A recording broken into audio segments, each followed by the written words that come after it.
Magandang umaga. Narito na ang pinakahuli sa lagay na ating panahon ngayong araw ng Linggo, March 8, 2026.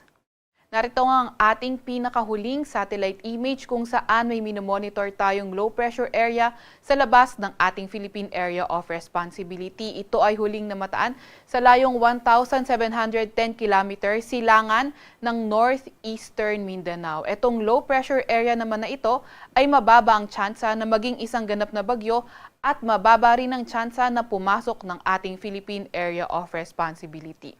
Wala nga rin itong direktang epekto sa kahit na anong parte ng ating bansa. Samantalang northeast monsoon naman o amihan ang nakakaapekto sa northern at central Luzon at easterlies o yung mainit na hangin galing karagatang Pasipiko ang nakakaapekto sa nalalabing bahagi ng ating bansa. Para naman sa lagay ng panahon ngayong araw, inaasahan nga natin na yung northeast monsoon magdadala ng maulap na papawirin na may mga pag-ulan sa lugar ng Cagayan Valley, sa may Apayao, Kalinga, pati na rin sa may Aurora. Kaya yung ating mga kababayan, lalo na yung mga inuulan ng mga nakaraang araw pa, ay pinag-iingat sa mga banta ng pagbaha o hindi kaya pagguho ng lupa.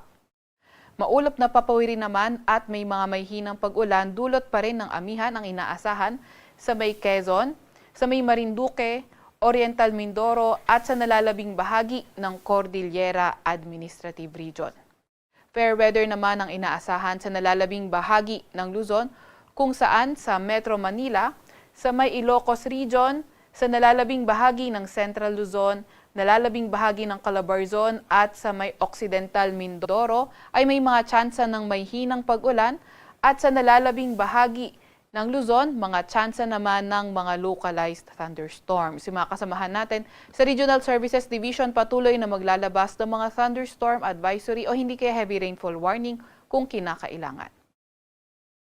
Agwat ng temperatura ngayong araw sa Metro Manila ay 22 to 30 degrees Celsius. 21 to 30 degrees Celsius naman sa may Lawag, pati na rin sa may Tugigaraw.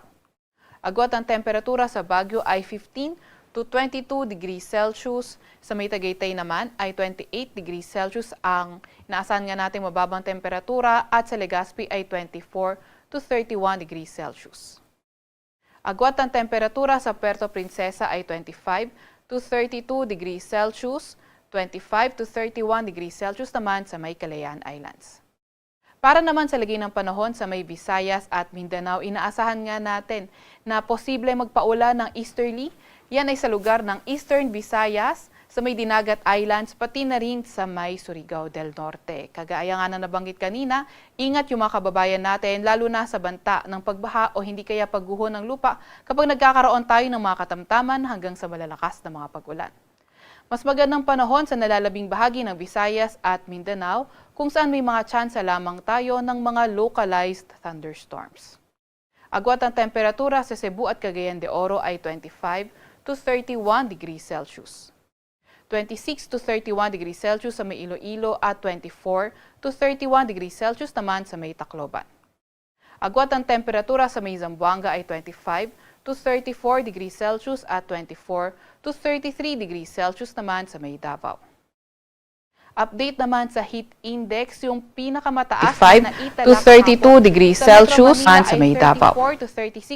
Update naman sa heat index, yung pinakamataas na italak to 32 degrees Celsius sa may Davao. 34 to 36 degrees Celsius. 43 degrees Celsius ang heat index.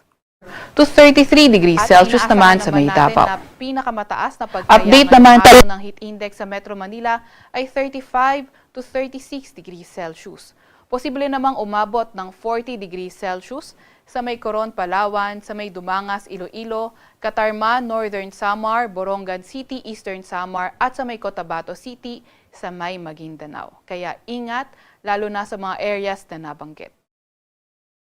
Wala pa rin naman tayong nakataas na gale warning sa kahit na anong dagat baybayin ng ating bansa at terminate na natin yung gale warning natin ngayong 5 a.m. ng umaga.